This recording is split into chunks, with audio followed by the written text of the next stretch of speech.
What is up, YouTube? I'm back again with another video.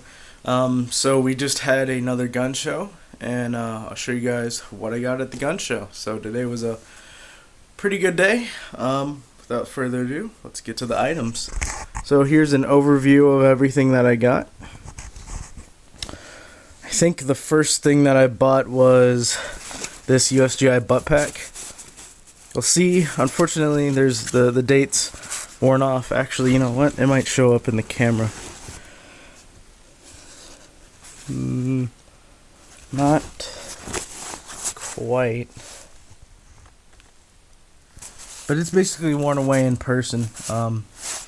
Actually, it looks like it's upside down. You can just barely make out. Field pack training.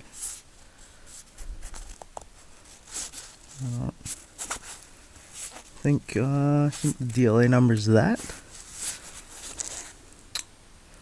I don't know. It sucks. But anyways, it's nice because this is the kind with the eyelets, or the wire hangers, M1910 hooks. Still has the US. I'm guessing that this one was probably from the 70s. It looks like the M67 one. But that's what I thought it was at first, and I got real excited. But the M67 one has a snap on this side and on this side too. And then instead of D-rings, it has the eyelets. But these are still desired too, so I'm glad I was able to find one. And then bought some AR mags. These ones are surplus ones. They're $10 each. These ones are the Brownells. They're both new in their bag for $15 each. And came across this USGI one. Paid a little bit more than what I wanted. It was $30. Honestly, I think he probably could have gone like 25 maybe. But I'm just glad that I found a nice sealed one, nice sealed example. And this one is from 2002, 2007. Has a contract to 2002. There's its national stock number and all that good information. These Brownells ones are real nice. I really like them. They don't come up very often around here, and I mean, yeah, you could buy online, but I always like to try and buy local if I can. It's nice that I came across those because now I have a complete set of 8, or technically 9, because with the Vietnam ammo pouches that accept those, the M56 ones took 4 each, so typically you'd have 2, so a total of 8 magazines, and then of course 1 in the gun, that making 9. And before I just had exactly 8, so now I got 9. And then I also, most of the time I'll run Alice. As a matter of fact, there's my setup right over there. But I only had 3 30-round M16 or USGI mags.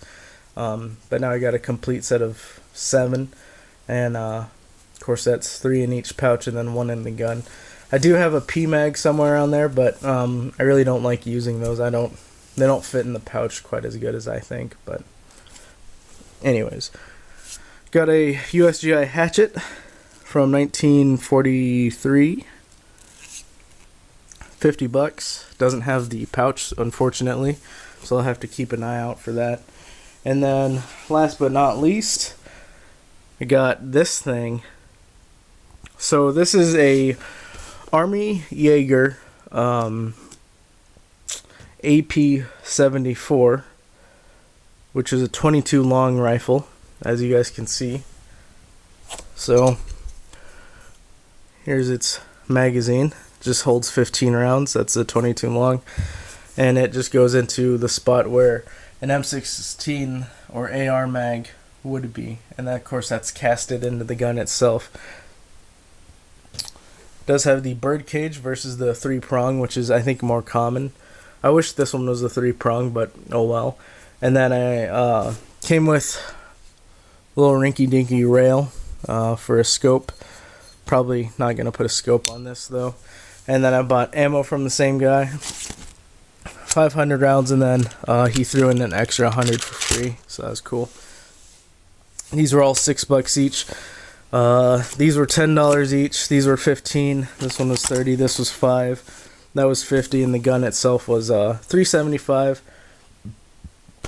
And I asked him if he could do any cheaper, and he did $365, so only $10, but yeah, I guess it's better than nothing.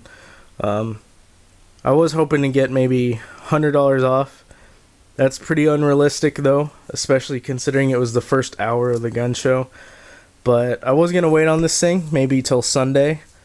But I saw a bunch of old geezers looking at it, so I'm like, well, I should probably pick this up now if it's something that I really want. So, and you may be wondering, why did I pick a 22 that looks like an AR, even though I just bought an actual one just a month or so ago? And that's because I'm a big fan of George Romero's Dawn of the Dead, and in that movie they depict a SWAT team using these. Of course, they fire fully automatic, which is impossible for this gun, and or at least factory made would be impossible. And instead of using ARs or rubber ducks, they used these ones in the movie that function as if they were real M16s.